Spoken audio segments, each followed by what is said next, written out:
Hi guys, welcome back to my YouTube channel. So guys, in this video I am going to share the sample answer of the new cue card that can be asked from you guys from the September month to December month. So be prepared for this cue card. As you all know that the new list of the cue card is already updated, like the final version is out. So be prepared guys. So in this video I am going to discuss the name of that topic is describe a time you decided to wait for something. वो time period describe करो जब आपने कोई decision लिया था किसी चीज की वेट करने के लिए. व्हेन इट हैपेंड, ये कब हुआ था. व्हाट यू वेटेड फॉर, आप किस चीज के लिए वेट कर रहे थे. Why you made the decision, यही डिसीजन आपने क्यों लिया था. And explain how you felt while waiting, जब आप वेट कर रहे थे तब आपने कैसे फील किया था. So let's begin with the cue card. Well, there are many situations come in our life when we have to wait for something. ऐसी बहुत सारी situations हमारी life में आती रहती हैं जब हमें wait करना पड़ता है कुछ चीज़ों के लिए. Here I would like to talk about a time when I decided for taking speaking classes at one of the best coaching centers which is located in the heart of my city. इस Q card मैंने उस time period की बात करनी है जब मैंने decide किया था स्पीकिंग क्लासेस को लेने का. ठीक है, अपने नज़दीक जो मेरे घर की है, that is located in the mid of like heart of my city coaching centre में. Unfortunately I had to wait for it, but क्या हुआ था, अनफॉर्चुनेटली मुझे अपनी स्पीकिंग की क्लासेस को अटेंड करने की वेट करनी पड़ी थी because of the covid pandemic situation, क्योंकि कोविड पैंडमिक सिचुएशन चल रही थी उस time. Actually after my 12th standard I wanted to learn and grab something new and productive. Actually क्या हुआ था, 12th स्टैंडर्ड के बाद मैं कुछ ऐसे सीखना चाहता था, ग्रैब करना चाहता था जो मेरे लिए न्यू हो एज वेल एज प्रोडक्टिव भी हो. So I decided to take coaching from the English Hub for speaking classes. So मैंने डिसाइड किया कि मैंने इंग्लिश स्पीकिंग की कोचिंग लेनी है इंग्लिश हब से.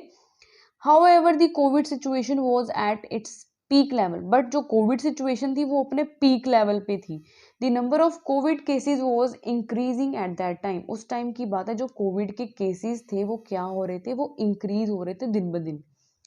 Nobody could go outside as it was a restriction. कोई भी बाहर नहीं जा सकता था जैसे कि एक रिस्ट्रिक्शन थी. Moreover all coaching institutions were closed. सारे कोचिंग इंस्टीट्यूशन जो सारे बंद थे उस time. I made my decision to wait for the normal situation. ये मैंने डिसीजन लिया कि जब तक नॉर्मल सिचुएशन हो जाए so that I could join classes, ताकि मैं क्लासेस को ज्वाइन कर सकूं. Even at that time the second wave of the corona was also starting. उस टाइम क्या होता, जो सेकेंड वेव थी कोरोना वायरस की वो भी स्टार्ट हो रही थी. So staying indoors during such a challenging time, मतलब घर के अंदर ही रहना, वेट करना उस डिसीजन की, ठीक है, मेरे लिए एक चैलेंजिंग टास्क था, टफ था. Was a careful task for every person, but वो केयरफुल टास्क था सभी पर्सनस के लिए. Because the probability of catching the virus was high bye staying outdoors. Because जो प्रोबेबिलिटी थी, जो चांसेस थे वायरस को लाइक कैच करने, हमें मतलब वायरस ना हो जाए, वो बहुत ज़्यादा हाई थे अगर हम आउटडोर रहते, लाइक घर के बाहर जाते. I felt really bad because I had to wait. The wait was not easy because staying indoors for a long period harms our physical and mental health.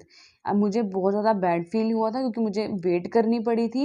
Wait चाहे easy नहीं थी, but मतलब घर के अंदर है ना for long period of time, वो हमें हमारी बॉडी को हार्म फिजिकली और मेंटली कर रहा था.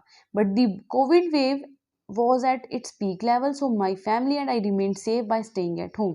तो कोविड था वो अपने पीक लेवल पे था, सो हमने डिसाइड किया था घर के अंदर रहने का, एंड हम इंडोर्स ही सेफ रहे थे, मेरी फैमिली और मैं भी. So this was a time when I had to wait for my decision. So यही टाइम पीरियड था जब मुझे अपने डिसीजन के लिए, कौन सा डिसीजन था, जो स्पीकिंग क्लासेस हमने अटेंड करनी थी, ठीक है, उसके लिए वेट करनी पड़ी थी. So guys, this is all about today's video, and if you like this video, hit the like button and tell me in the comment section if you have any doubt and any query. So I will try to make my next video on that particular topic also.